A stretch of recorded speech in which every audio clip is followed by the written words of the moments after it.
Um, Tonight we have Shari and Clayton leading the session, and I don't have that name really handy, so I'm not going to say what the session is about. Before we get started, I did want to say that the United Church Foundation did inform us today that the Outdoor Ministries Institute Canada has received a 3-year grant totaling $75,000, $25,000 per year, with a report due each October. Wow. And so that is great news for us as a group. What I also really want to stress is that part of this grant is for the OMI to become financially feasible by itself, hopefully at the end of that 3 years. There are many people who will say that the 5 years we have is still, if you count the 2 years previous, it's going to be a challenge, but we are going to, even with this money, we're going to institute some fees eventually, small fees. So think about that as you're doing your budgeting. It might be $100, this year per camp, and that would fit into most people's budget just as a line for this, and then we can talk about it as it goes up. So it's just a matter that we need to slowly integrate the fees to our camp so that you as camp people and board members understand what we're doing and why we're doing it and how it happens. So that is great and amazing news. The new Ministries Grant is from the United Church of Canada Foundation. And that's the way they say to publish recognition of this grant should state. Hey Joe, man. Great job, because Amy's in the room, so that was really good that we were able to tell everybody about that. It was great. Amy, did you want to say anything? No, she shook her head. She's just congratulations. Yeah, I got the news today too, so yeah, well done. That's awesome. It's funny, the lady who called me to give me the news, I said, if I have any questions, I'll reach out to you after Christmas. And she says, no, you won't. I'm retiring. I was like, okay, great. So she's passing me on to whoever is her replacement. So that is all the news we have. It is December. I would like to commend anybody who has Christmas stuff on. And if you don't, that's fine. You still have time to figure that out. But I will pass it over to Clayton and Shari for now and go from there. Awesome. Thanks, Joe. Shari, take it away. Okay. So welcome. And it's a very whirlwind hour that we're going to have, just because this is a quick amount of time to cover much material. Our focus is really on online collaborating, online meeting, and engaging people into our organizations, conducting ourselves as boards and still making decisions and functioning and that sort of thing. So I have just a quick action. Now I'm not 100% sure if this is active. Yes, it is. Okay, so we want to demonstrate, some of what we want to do is demonstrate some of the tools and things that are active with different online modules or apps that we're using and that sort of thing. And so this first screen right here, I don't know how many of you are familiar with the annotation feature of Zoom. So the instructions are on the left-hand side of what I'm sharing, and then I just have an instruction for you to type your name in the box. So I'm using a PowerPoint for this. Zoom does have a whiteboard that you can use, but with a whiteboard you can't pre-format it in the way that I have here. But it is a fun way to get, if you have lots and lots of people on a call, to have people contributing keywords or ideas and thoughts. And you can see with the annotate bar that you can use the text, or you can draw. I see someone just did a squiggle. You can use stamps. And there's some hearts and arrows and different things there. You can erase things, you can format. I can go in because I am, oops, I clicked the wrong thing. I'm clicking on the wrong bar. There we go, pull that up.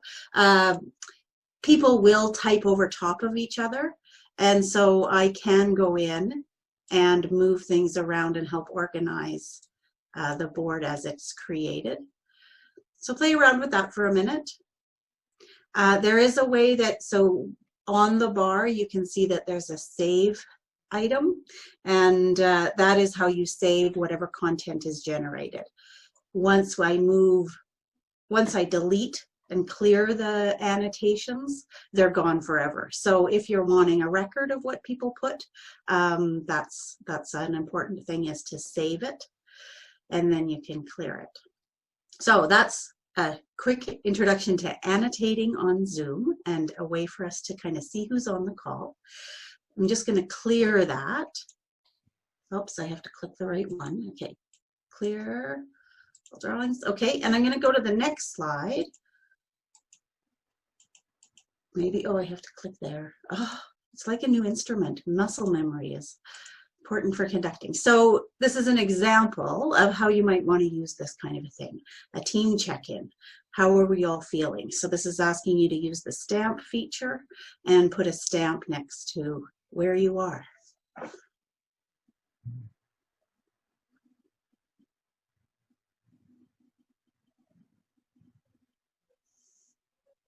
And I do always also invite people, if the annotate feature isn't working, if you're using an iPad or you're using an iPhone, sometimes these features aren't as great, but hopefully the chat works. So I think most people are familiar with chat. If at any time you need to contribute something, you can type in the chat. And the host can copy that content and put it over and paste it into the space. So a few green, a few blue, or one blue, and mostly kind of in the yellow and orange. What a time. And I have to tell you, in my world of work, I have never had as many workshops in this week of December ever in my life. People just setting time aside and saying, we're not doing anything else, we might as well do strategic planning. So it's quite remarkable. Okay, so that's a quick introduction to annotating. I'm going to clear that again. And if you can all close off the annotate bar, that way as I move through just a couple more slides, you won't be mucking them up, right? But it can also be a fun feature to know that if someone's got a PowerPoint up and you activate the annotate, you can go in and add comment to what they're presenting. I do teach this to teenagers because I think they have fun with that. Okay, so the next slide, just a little bit about what we are going to do in the hour. So that was an interactive activity just as you were joining the call and to kind of kick us off. I am going to use the polling feature, I think. No, it's not active. Okay, Zoom does have a polling feature. It's a little bit limited and it's dynamic, but you can set up a poll where you ask people their opinions about something, or it's really helpful for meetings where you want to conduct a vote, where it's hard to see if people have put their hands up, especially if not everybody has a video. So you can activate the polling feature. And I like to, for meetings, just set one up that says, for the motion that's been moved and seconded, and then are you in favor, do you opposed or abstain, and then you can relaunch that poll as many times as motions you have in that meeting. So that's kind of a helpful thing. So we'll skip that because I can't do it, but there are other tools out there.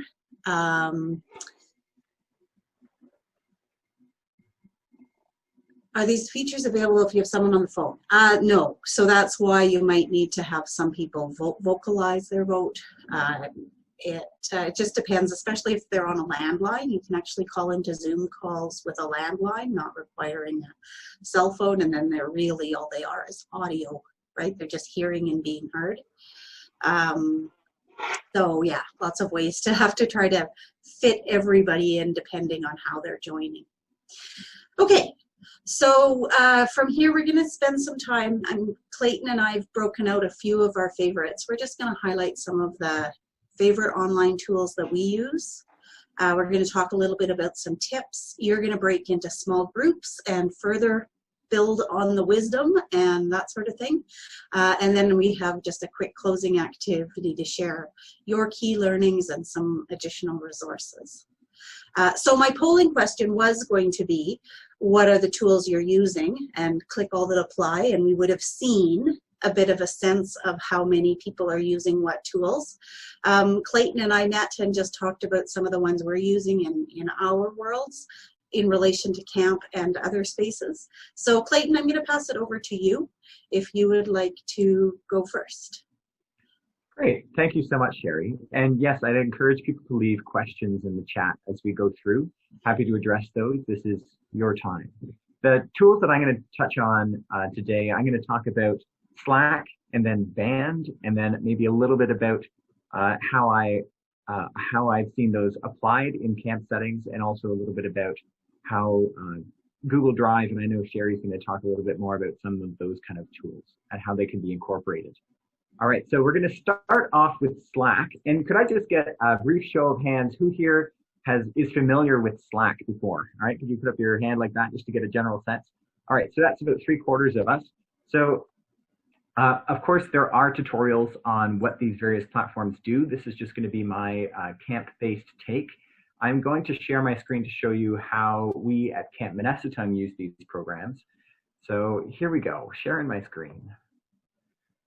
All right, so Slack and Band, which are the two places that I'm going to talk about, and I refer to them as an online location. So these are password protected locations designed to facilitate collaboration from home. So Slack is something that's designed for work, and we use it for our staff. And we have Band, which we'll look at in a second, which is designed for clubs. It's called Band because it was originally designed for marching bands and that sort of thing. So how these systems work is each person creates a profile, and then they are able to log in and access Slack from either an app or on a web browser. Could be on a desktop or from a phone or an iPad. Anyway, there are lots of ways to get in, and you're using it to collaborate. So some of the features that I'll just show you on my screen here. So along the left, we have a list of channels. So it's an organized kind of way of figuring out how you're going to plan and organize, or perhaps find an archive for information that staff can access. So we use this for staff most heavily in the pre-season when we're kind of doing a lot of planning. Maybe you need a lot of paperwork done. So as you can see, we have these various channels. Some of them have this lock on them, and that's because they're private channels that you only have certain people in. So right now, this is kind of set up for our off season. And I do want to give a big shout out to Colleen, who's also on the call, who's the person who does a lot of the managing of our Slack and Band channels. So much of what I know is also from her. So it's important that we know that as well. So I just want to show you the value of it. So in the preseason, for example, here's an example of a channel that's called Program Ideas. And this is a big stream where staff are collaborating on planning this summer. So this past summer, 2020, we at Camp Minnesota ran a virtual camp program where campers signed up for a week, and we were doing our planning to figure out how to do that. So someone's proposing an idea, you can integrate with any of your Google products. So here's a Google form that people were contributing to. They can react with any kind of emoji that they want and reply and start their own thread that's based on whatever the conversation is. So it's just a way of organizing that conversation, similar in a way to how social media works, except now this is entirely catered to your control as your camp. These could be camp names. You don't have to get into anyone's personal information. So that's been a really effective tool in terms of planning, but it's also something that can be helpful. For example, we have a lot of paperwork typically that we want our staff to be able to complete before they start their work. So you could have a channel that's just about paperwork where they can go, they know that's their place to access it. This becomes your work portal. This can also be something that replaces all the kind of varied, perhaps scattered ways that you might communicate with your staff. So whether it's email or a Facebook group or text, if you can kind of put all of those things together into one thing that's accessible on their phone or their computer, then it's a way for them to always know where to go if they want the most direct information.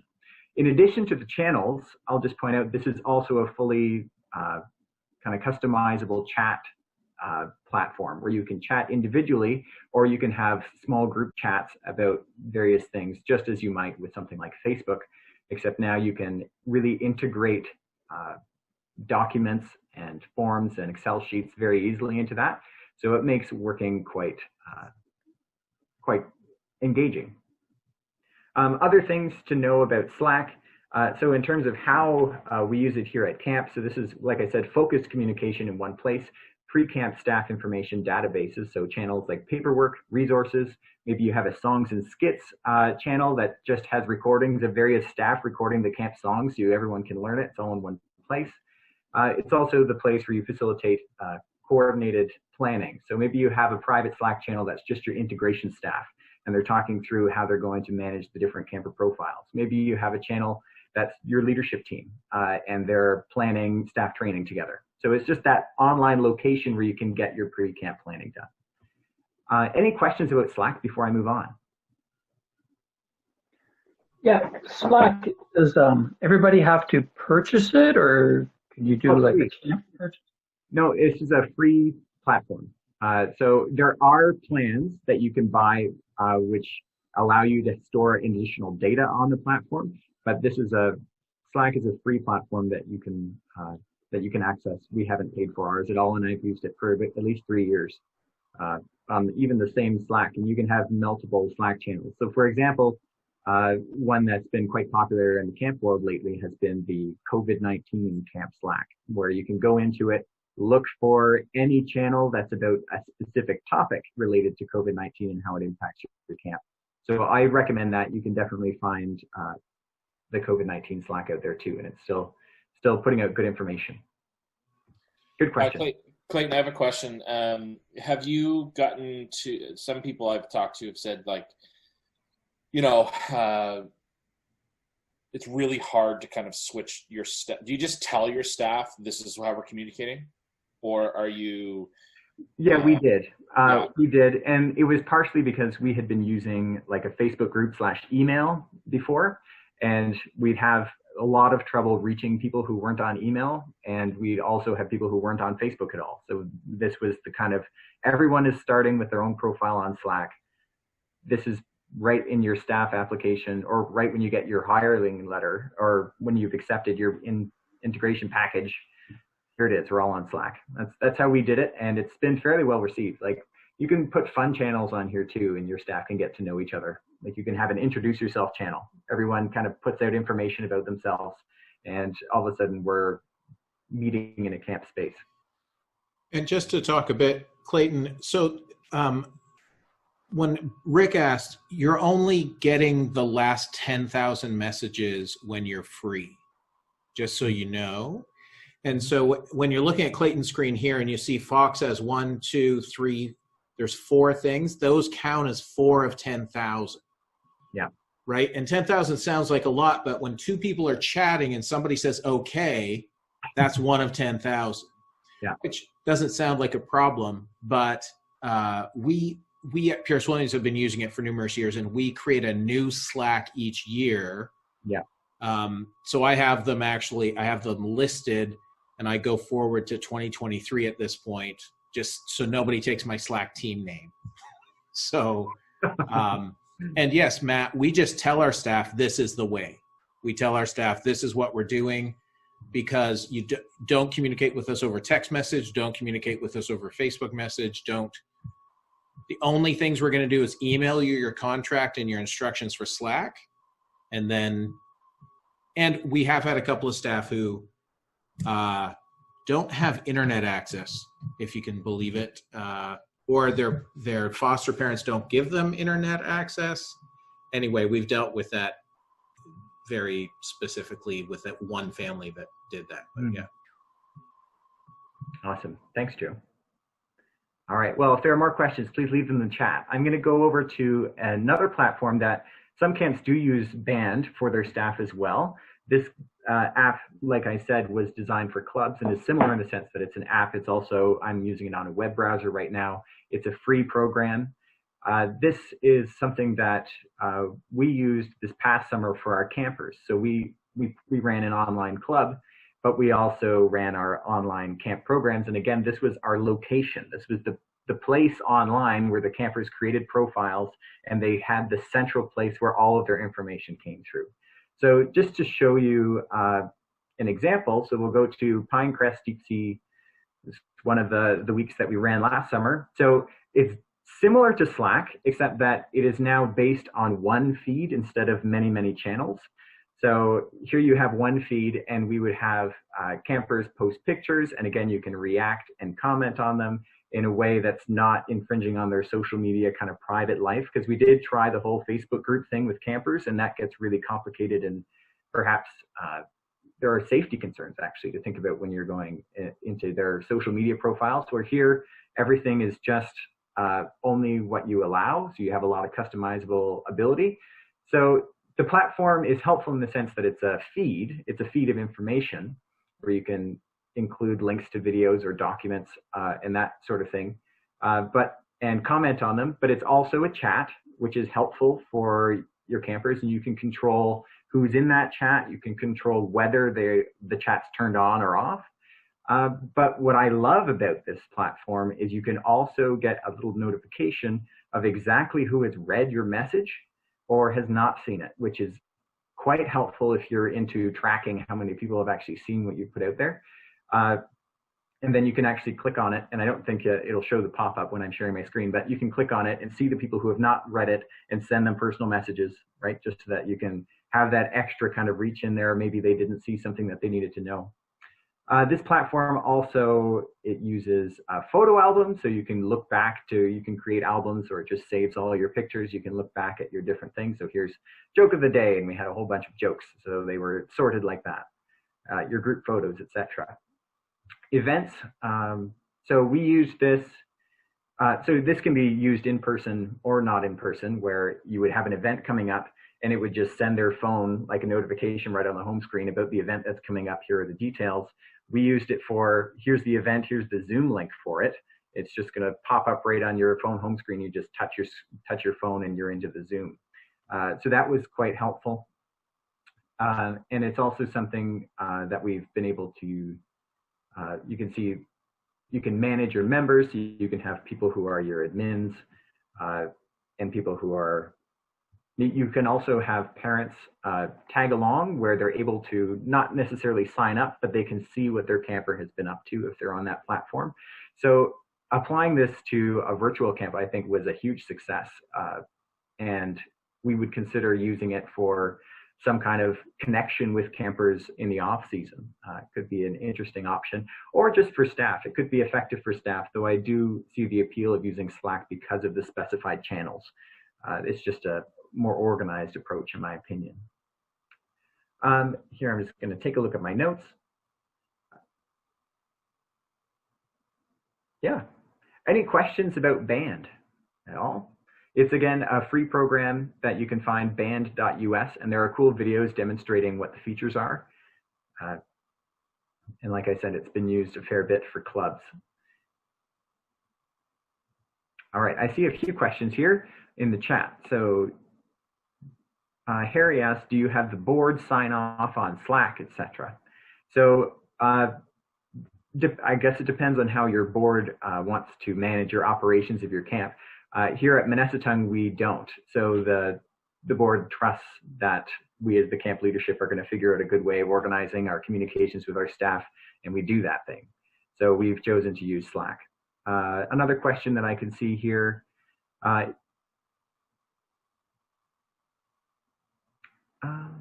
Oh, just lost it. Is there a way to save information that's posted on these programs? Interesting question. Certainly it stays there until you delete it, or I guess until you run out of space, and then it would start deleting your previous 10,000 messages. The way that I like to use these programs, so for example in Slack, if you have a channel that's based on planning the programming for a certain week at camp, then that's going to be the place where all the staff go to chat about things, but the actual planning might be in a Google Doc, where you now have organized that into your Google Drive, and it's something that they go there to find where they're planning, and then they can all open the Google Doc and we're all working on it together. And that's how I personally save the information.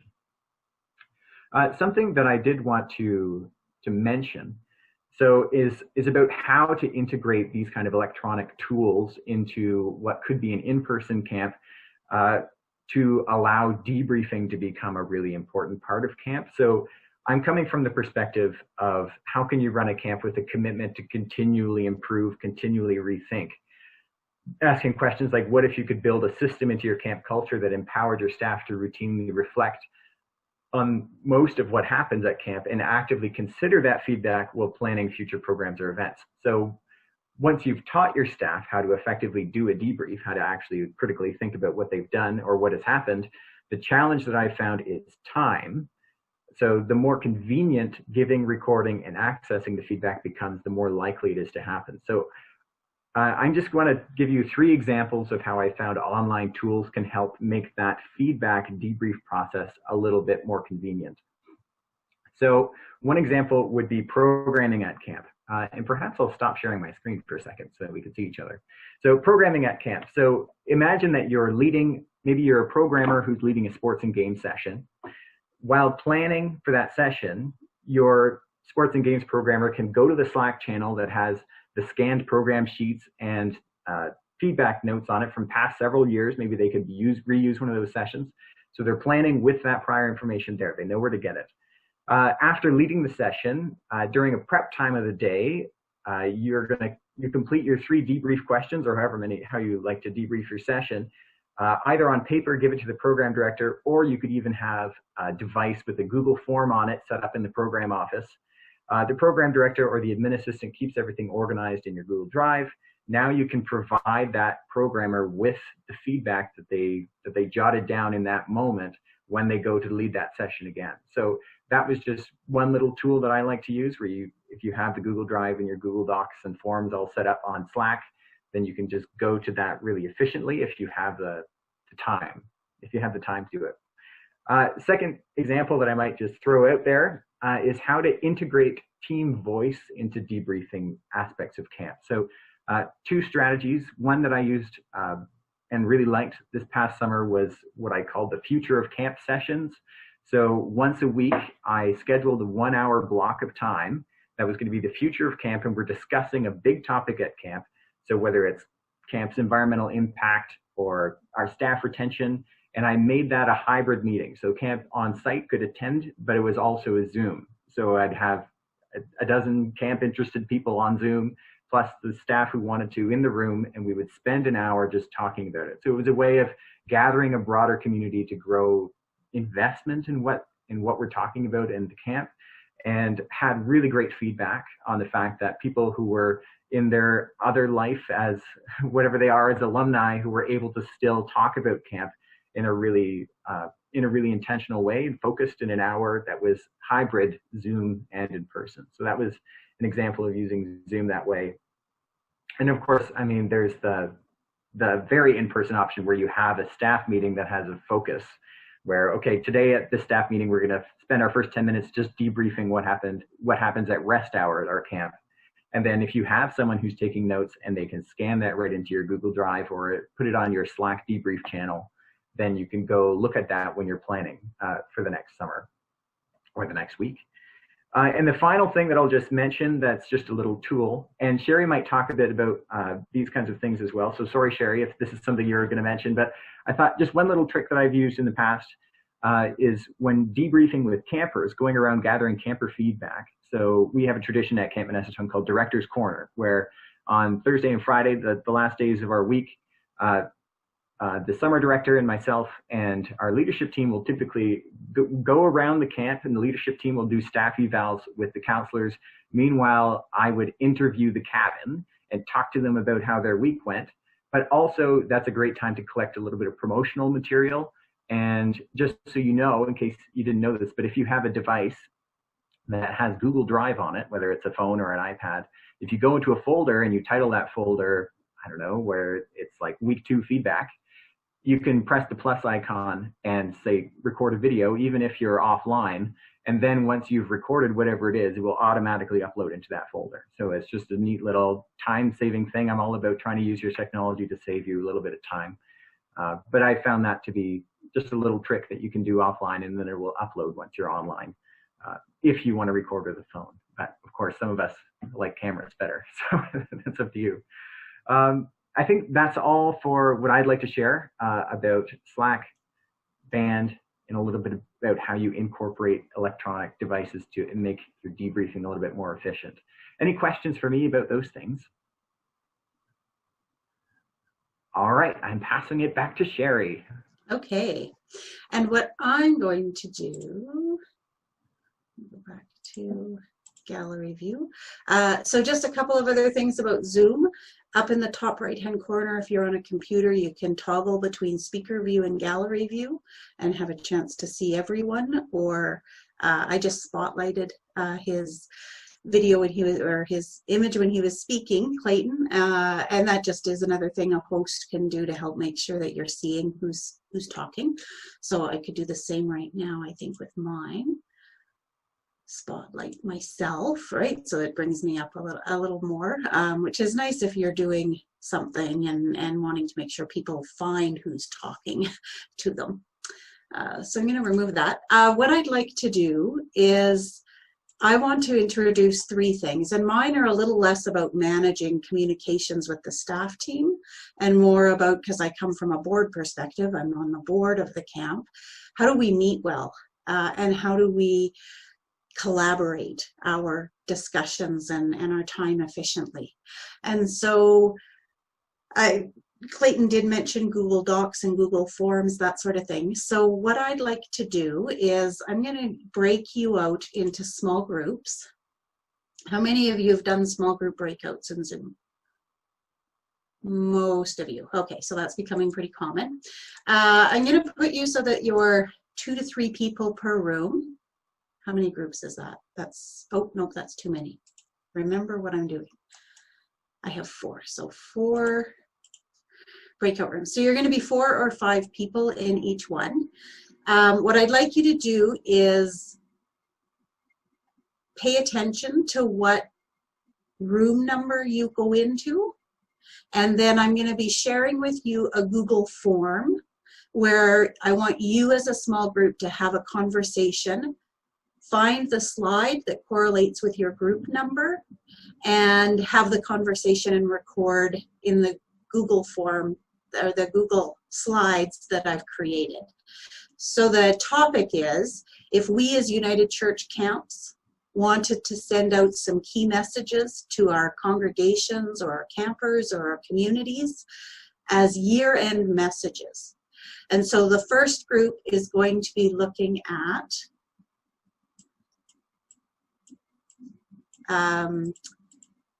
the topic of Camps Wish Merry Christmas. The second group is going to be looking at Camps Wish Happy New Year. The third group, Camps Say Thank You. And the fourth one, Camps Say We Miss You. Okay, so just slightly different topics, but the intent of this is to talk a little bit about how the year went and what would be our key messages at the end of the year. So to actually collaborate on a topic, but then also to experience what's it like to break out in rooms through Zoom and use this place as the place to put your ideas that you generate. So in the chat box, I'm going to paste for you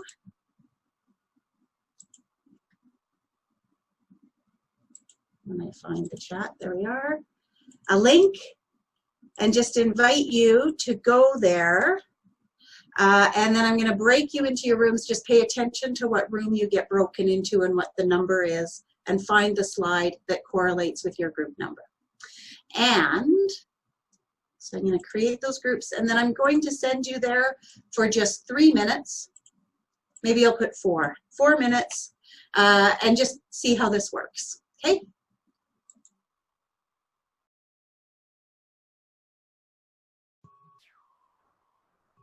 Gentlemen. I'm leaving. And Robin. There we go. Perfect.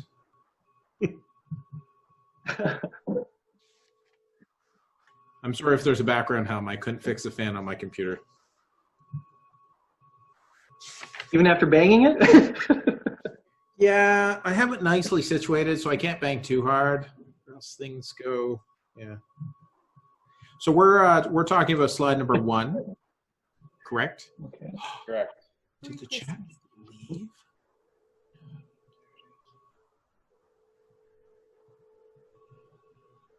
Who's taking notes?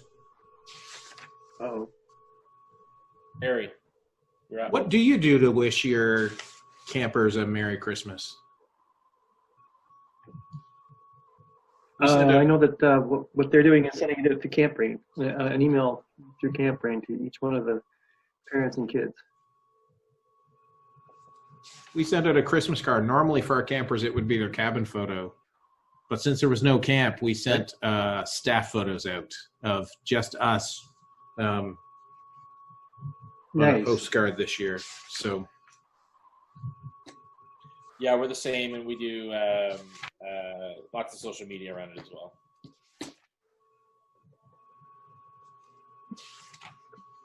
Yeah, we'll send out an email, sort of newsletter using MailChimp to all our camper families.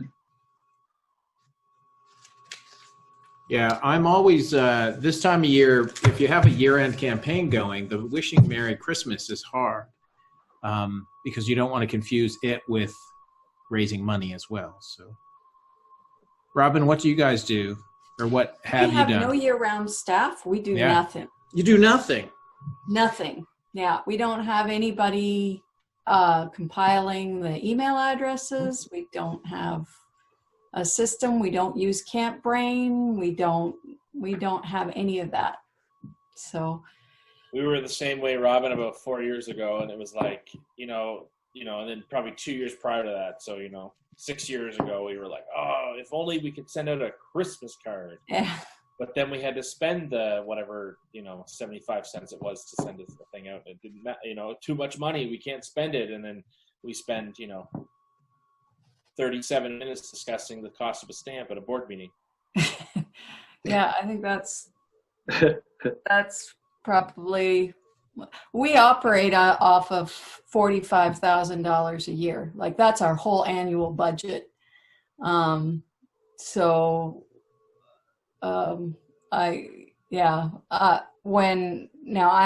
volunteer. In the past, I've been a volunteer camp director. And as a volunteer, I would send out a message to my volunteer leaders in hopes of getting them back next year. But we don't have the resources for that at the moment. So we certainly don't have the resources for CampBrain, like not by a long shot. No, and that's where I wonder if centralized management, not overtaking camps, but the idea that you can have kids register online and that can be managed from anywhere in the sense of it can go back to the all that information is the camps, but it can go into a central system. Yeah, we started talking about that with the Pacific Mountain region. And so they're trying to figure out how to redo the camps. Yeah. But I haven't heard anything for months on that. So. What When your camps do like a reunion with your staff around Christmas time? We used to. Okay, so that's everybody coming back. So just a couple of 4 or 5, how was that to get in there and work on it? On a scale of 1 to 5, 1 being really bad and 5 being got there and we got some conversation happened and ideas got recorded. So 5, 4, okay. Okay, so the idea being, how do we in this time of meeting online still have smaller conversations and collect good information? And the Google slide is one way that you can do that. I didn't pre-format it very pretty. You can do some pre-formatting that can be a little bit more meaningful, that sort of thing. But you also know that you're limited, right? You're limited by the size of that box and what you can put in there. There are some formatting options. You can change colors and that sort of thing. So that's one space. And the neat thing about that is you can create one slide and you can even have one topic but break people out to talk about the same thing, kind of in a teaching tool. And then you can take some time to wander through the different cards and see what did other people say. How did they have the conversations? And then you can even, for this one, where I've got a slightly different topic on each one, you can say, now go out and rotate yourselves through and add your own new ideas, but you do it in a different color so that you know what was the first groups and what got built on, that sort of thing. And you can create reactions, like you can put exclamation marks and question marks and symbols to show, you know, I really like this idea, or I still have a question about that one. So it is a space where you can have some of that dynamic interaction without requiring everybody talking at once, which is the hardest thing about online, is managing who's talking and how we're contributing. So Shari, can I point something out? I think that one of the things you did there that is I experienced earlier this year before the pandemic, using Google Slides when you're doing things like that is so much better than using Google Docs, because it doesn't affect everybody else. So Google Slides is actually a better collaborative tool if people are adding different things. But it's I didn't want you to skip over the fact that Google Slides is a secret. Yes, that's and it's a subtle difference, but yeah, it does make that place. Okay, so you can close yourselves out of that space. The next one I want to send you to, and I'm going to recreate your rooms. When I'm recreating the rooms, I'm relying entirely on, how do I do this? No, I'm not going to send you into breakout rooms. I'm just going to send you to this place, and we'll all go there at once. And I have no idea how this is going to work because I haven't used it a lot. But what this is something called Jamboard. So I'm a facilitator, and I'm a lover of Post-it notes. And so this space does create where you can come in and go on the left-hand side. There's some menu where you can choose what type of thing you're putting up, whether it's a Post-it note. So if you click on the sticky note one, which looks like a Post-it with little lines, then you can write your content and put it up. You can choose your color.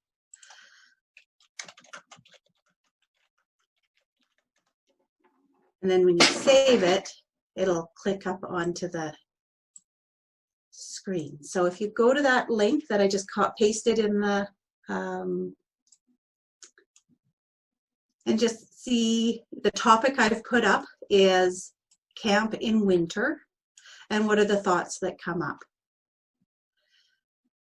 You can insert an image, which you can pull from your own images, or you can upload, or you can do a Google search for an image.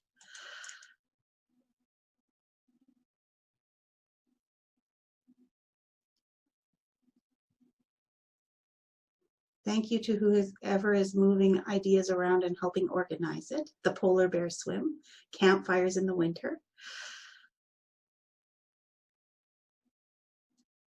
Great Christmas tree camp. Chemo. You have to unmute yourself and say your name. Chemo something. Cool. Camp Kimoki. Kimoki. Thank you. Cool. Okay, so that's a Jamboard, and you can see it's especially fun for Post-it notes. But the nice thing is being able to move ideas around. And somebody's got a... Yeah, cool. I see. Feedback. Cool. Oh, yes. And you can put in circles. Yeah, cool. Okay, so that's Jamboard, another space. Again, it's about what's the reason you would use it. But as you can see, some people just find it fun. Excellent. Okay, so close out of that.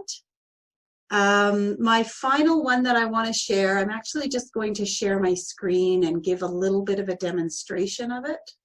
Are you all here still?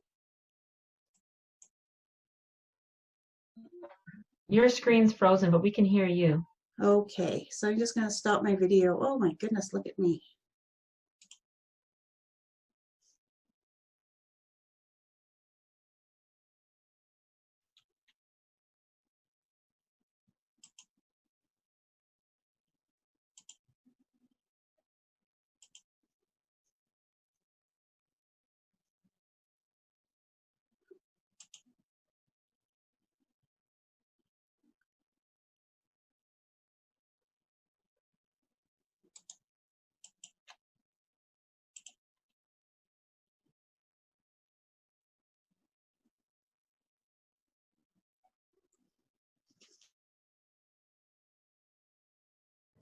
You still there, Shari? Can you hear me? Yes. Oh, okay. Sorry. I was, you might need to go on without me because my Zoom is slowing down and not showing anything. So maybe Clayton, can I pass it over to you to chat for a bit? And then if I'm able to get back and share screen, I can show my one final thing I wanted to do. Absolutely. And one little tip that I'll just throw out there is, so Shari's been sharing some tools that are put out through Google, and they're all apps through G Suite. If you are a charity, G Suite is available to you for free. So you have the ability to apply for that. And so you then can be the administrator of your company's G Suite and create as many email addresses, and everyone gets access to all of these apps and Google Drives and that sort of thing. So that's a resource out there for all the charities. And my only kind of personal take as a teacher on Jamboard is I'll let you know, yes, it is fun and collaborative, but there is a risk that if you're using it with younger kids, that somebody's going to be in there and making the sticky notes massive and kind of scribbling over your screen. So be aware that there are sometimes challenges that come with the more power that you give to your audience, so to speak. I do have just a couple of tips that I wanted to share. Sure. One is if you're hosting a meeting and you're needing to use the participant list, one really helpful thing is to conduct. You kind of become a bit of a conductor by having one person speak at a time. Don't rely on the images on the screen because they move around, and don't rely on the participant list as it shows up on the screen because it moves around as well. And so one of my tricks that I use is I actually quickly write down everybody's name that's attending. The other nice thing about doing that is it double checks that everybody's entered with a name and not with a phone number, not with an alias or a nickname, but you know how you are calling on each other and that it's appropriate. So listing that and then being able to track the circle that you've created by going around the table and giving everybody a chance to speak is really helpful. Awesome. Another kind of use of Zoom and meeting platforms. So in last spring, we were running this online club where we would meet a couple times throughout the week, and we experimented with how programmed you could be versus unstructured kind of free hangout time. And we found that our kids really liked showing up to the just open space. So here we're going to have this time when we're going to have a camp hangout. Come on out and we'll do homework together, or we'll watch a live feed of an orangutan in a zoo, something like that. And that actually became this really nice community space where people could meet together from their homes.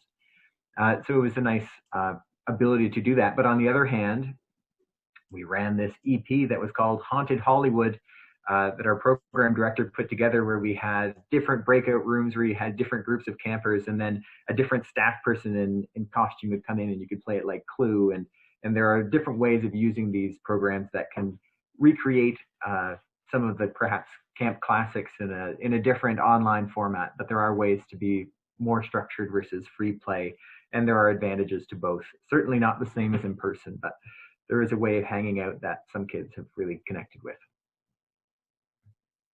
I would like to open up the floor to anyone out there who has tips on how they've been able to use their online tools to help connect. Anyone like to share?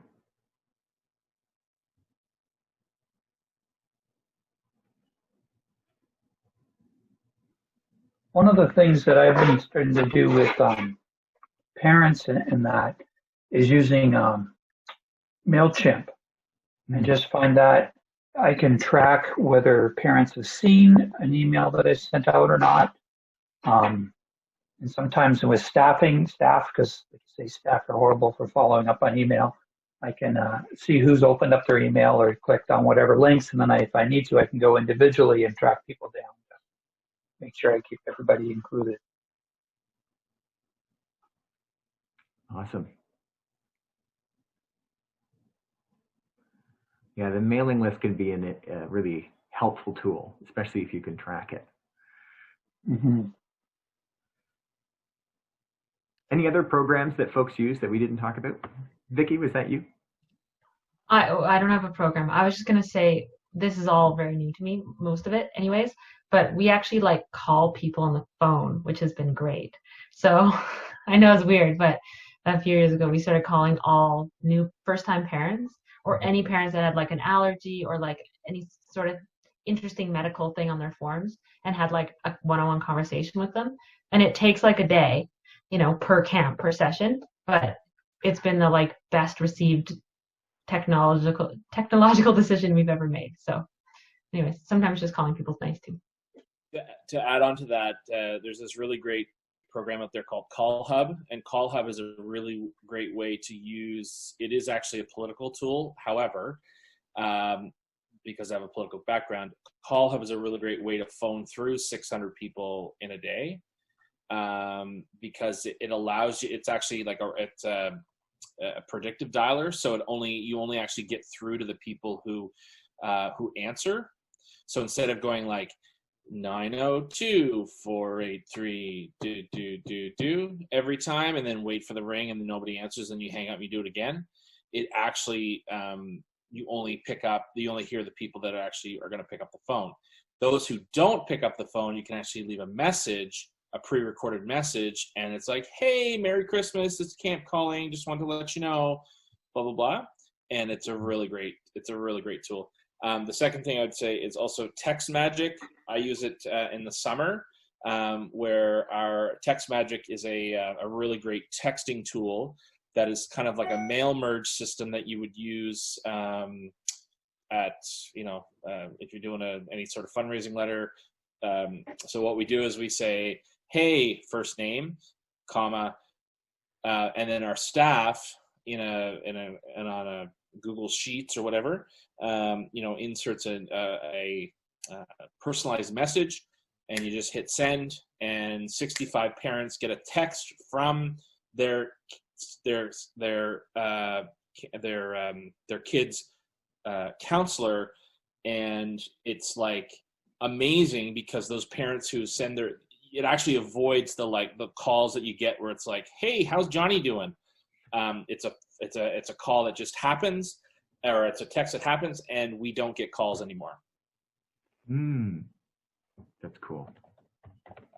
And all of the stuff comes back to the camp director instead of going out to the staff. So it's not like you have like random staff texting parents, which is just horrible sometimes, and they don't know how to spell and all the other reasons why that's a bad thing. It's allowed to. It goes back to the camp director. It's really good. So anyways, 2 pieces of technology. There you go. Sorry, I'll shut up now. Love it.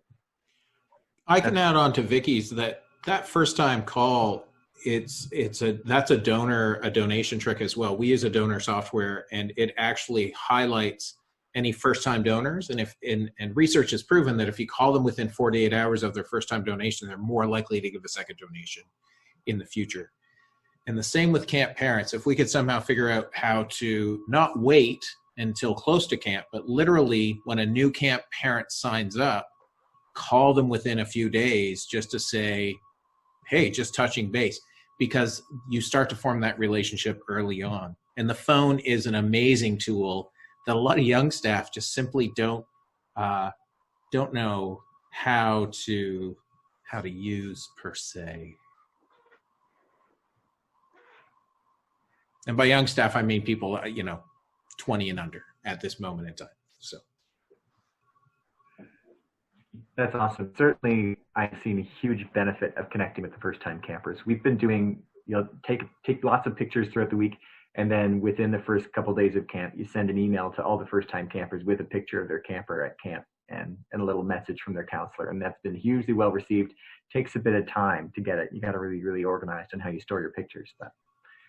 Hey, Joe, you just got an eye roll and whatever from my 7-year-old daughter that walked by as you said that young people don't know how to use the phone. So they don't feel as comfortable talking in person with actual people. It's funny because on your picture, Davo, you're just looking at trees,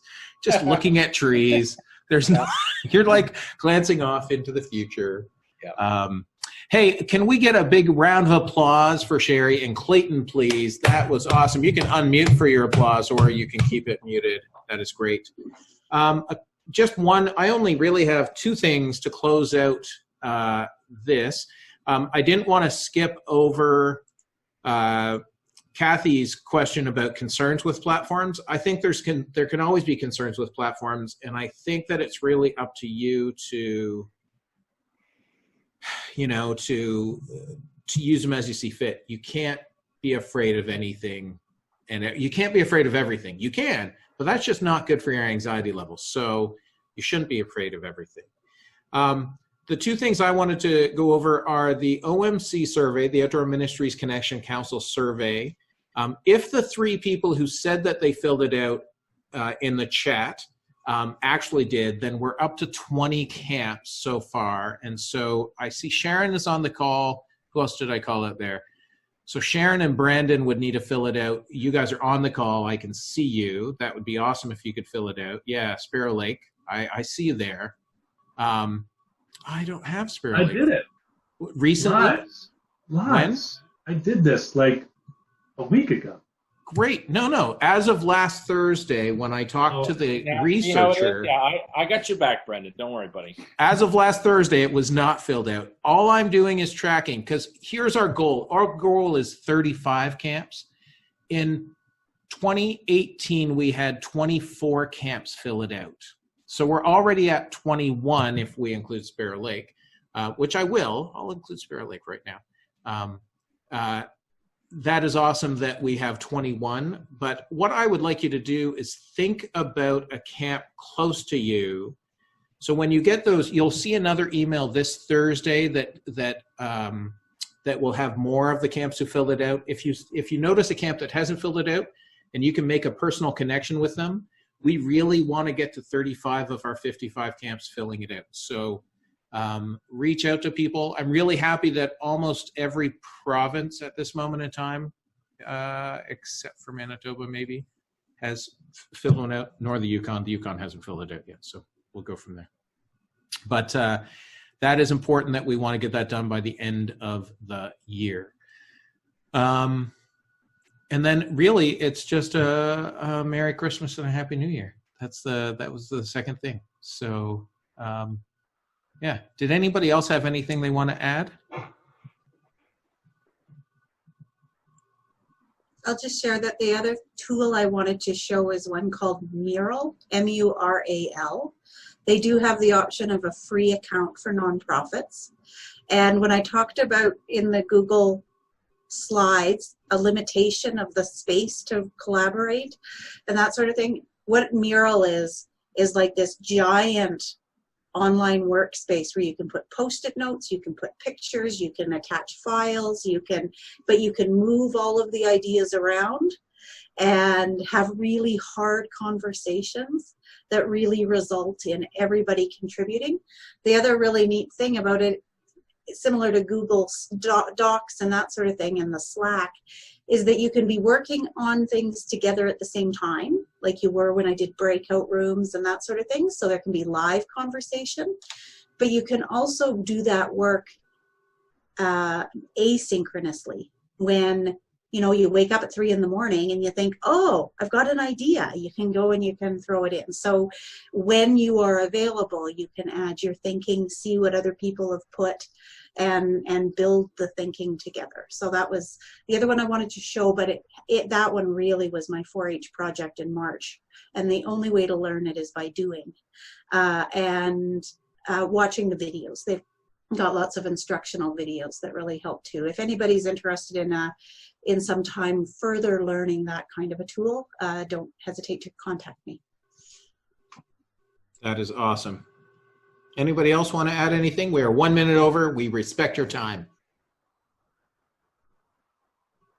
That's great. Thanks, everybody.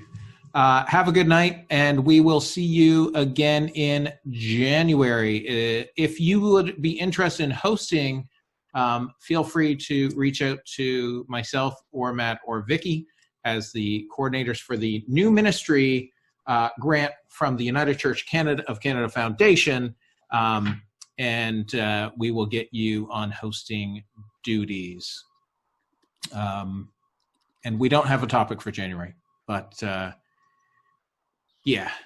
Is there a way to get the link for these meetings reshared? Yes, for sure. My tip is create a calendar block and copy and paste it into the details of the meeting and do it as a recurring meeting. And every time you open that calendar link, the link is right there. This is a recurring meeting. Once you sign up once, you can sign up for all of them. So if you click on this, it'll take you back to Zoom and you can sign up for the rest if you've missed those. If that helps. Okay. Thanks, everybody. Bye. Everybody. Merry Christmas to you all. Merry Christmas. Merry Christmas, Merry Christmas, all. everyone. Merry Christmas.